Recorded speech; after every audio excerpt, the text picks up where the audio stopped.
Hello, I'm Casey Basis, and I'm here to talk about Polar Express 2, Dystopia on a Train.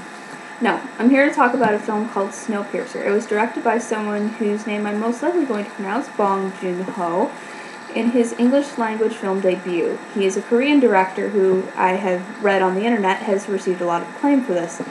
I'm not familiar with his work myself. That it stars Captain America, the War Doctor, and David Bowie stand-in Tilda Swinton. So Chris Evans and John Hurt are in this movie as well.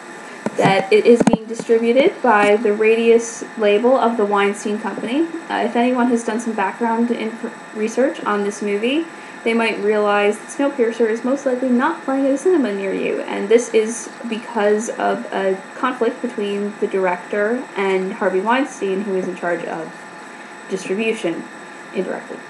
And it's just a bunch of mumbo-jumbo, but the basic gist of it is that there's been a conflict between the two of them, that Weinstein wanted the film to have a shorter runtime, most likely to capitalize on audiences, and the director insisted no, that the film stays as is.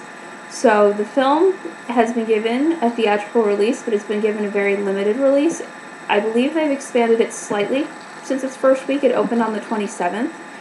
The VOD date, as of this time, has not been announced, but as some of the people online have attested, if you have the chance to go and see this in a theater, I think it will add something to it. This is a film that is based a lot on the spectacle of where you are. It's a very unique film, which, all films get to be special in their own way, but it's hard to come across sci-fi that really feels thought-provoking in any sense of the word.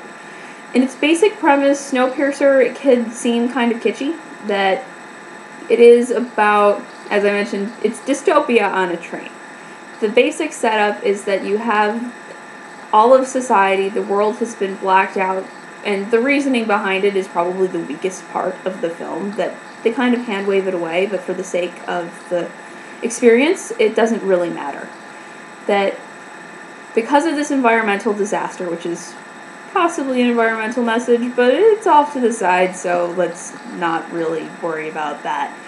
It's about a society which has been classed very, very strictly. So the people who live at the back of the train, which is where our lead character lives, are very destitute and desperate, and they live on these protein bars which look like black blocks of Jell-O, so you know that unless you really like gelatin, you are not really being given a reason to live by your food.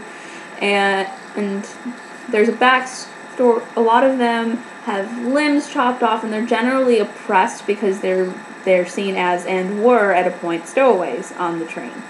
So they're seen as the third-class citizens in this society, and due to their frustration over their oppression, a few of them decide to start rallying together to push their way forward through the train.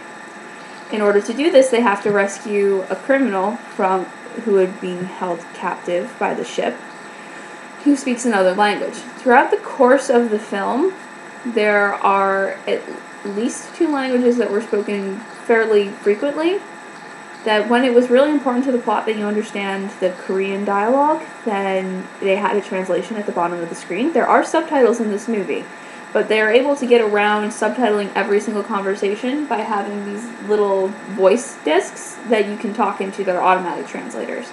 There are very few direct sci-fi elements that play into the plotline instead of its status as a sci-fi film, which give it a more believable feel, considering that the time frame is only supposed to be about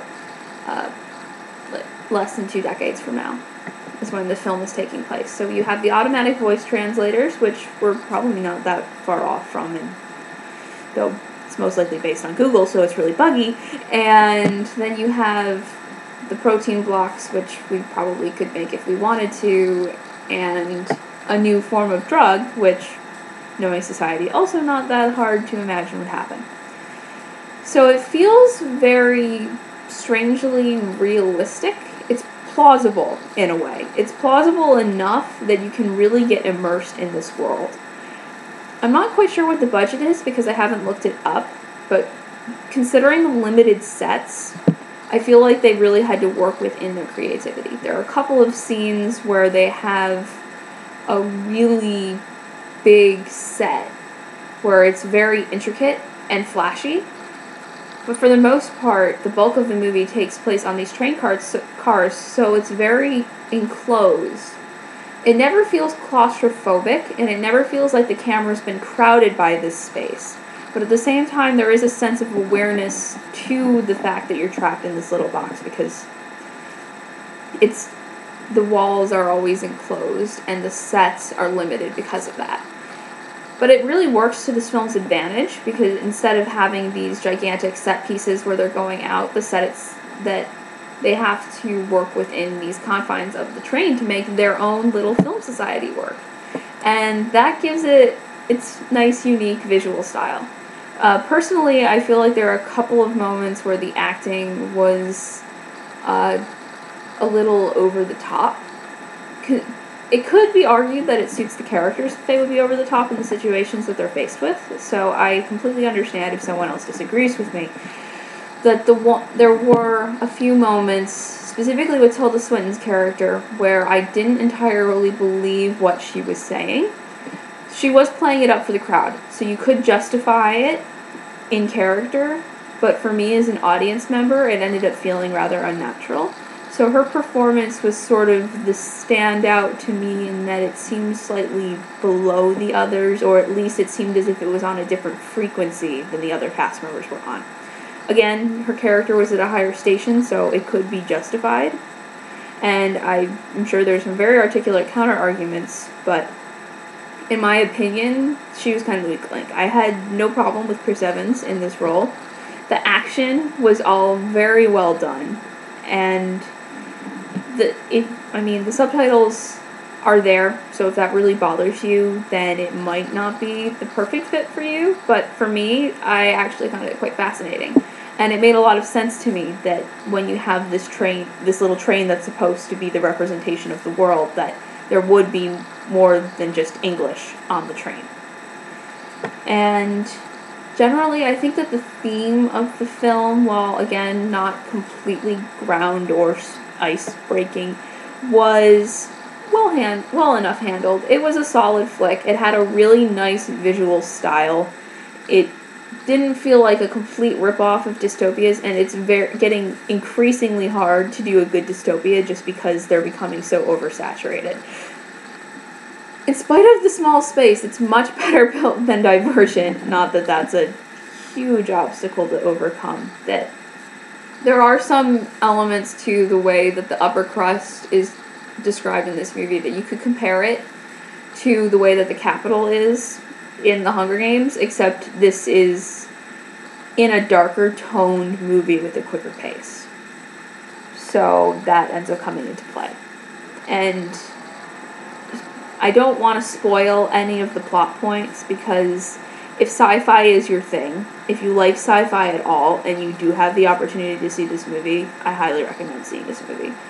If you have the ability to do a screening of it when it comes out on video on demand, I personally saw this movie on my own, and while it was very thought-provoking in that way, I feel like this is the kind of movie that will be improved if you get the chance to talk about it. So I recommend watching this in a dark room on a big screen with a bunch of friends at once who all have the patience to be able to read a couple of subtitles and just enjoy both a commentary and some fairly solid action. That the action doesn't take up the whole film, but it's constant enough that it has that sense of thrill, and this movie will not flinch about seriously harming somebody just because they're a major character. I can't really say much more than that on the action front, because I don't want to spoil it again. If this movie was bad, I would probably not be as cautious about it, but a lot of people die. If you're the kind of person who does not like when characters die in a movie, this is not the movie for you. because they're trying to show real consequences for all the characters' actions. And again, I feel like that adds a level of credibility to a movie, and I'm talking about credibility in what is essentially a fantasy movie, but with any genre, it's really important to be able to keep your audience immersed and stick to the rules that you've set, and this movie does that perfectly. It's got so the bottom line, 2 minutes of exposition, which is kind of weak but necessary, and then the rest of the film is a pretty solid ride. Yeah, I just used the word ride when I'm talking about a movie on a train. So, yes, please go watch this film. Don't think that it will be the best movie that you're going to see all year, because in my opinion it was not. This might have hit the top 5, and I am a sci-fi fan. So I think this is top 5, but not top 1 for me. But it's still very good. And anyone who's a sci-fi fan knows that very good is quite the benchmark to fit in modern sci-fi cinema. So, yes, please. If you get the chance to support this movie, do it. If you get the chance to support this movie and it's just on a computer screen, try to, as long as it's illegal. It is legal, not illegal. That would be very, very bad, especially when you're dealing with a film that is on a limited release like this. Because the fact that they wanted to cut this movie down means that they did not have a lot of faith that the audience would stick through the exposition, through the conversation to get to the action. The action is solid, but the commentary is actually way more important to the movie. So, by watching this movie through a channel which is available to you and supporting it as much as you can, you're able to send a message to the studios that, no, you don't have to cut the movies. It's okay, we'll watch them. And the more support we can get to this thing while in its limited run, the better. So please, if it is at a theater near you, go see it. Here in New York, it's playing at the Angelica Film Center, which is where I saw it. It's also playing at the AMC in Times Square, and there are most likely a few other locations around and the Nighthawk Cinema in Williamsburg. So the Nighthawk Cinema is really cool if you have a chance to go there. The AMC is an AMC, so they're always fairly high standard, and Angelica was cool too. So, yes, I'm using the word cool to describe a movie about snow. And for my last comment, it got really cold in that theater, so please bring a jacket. Bye!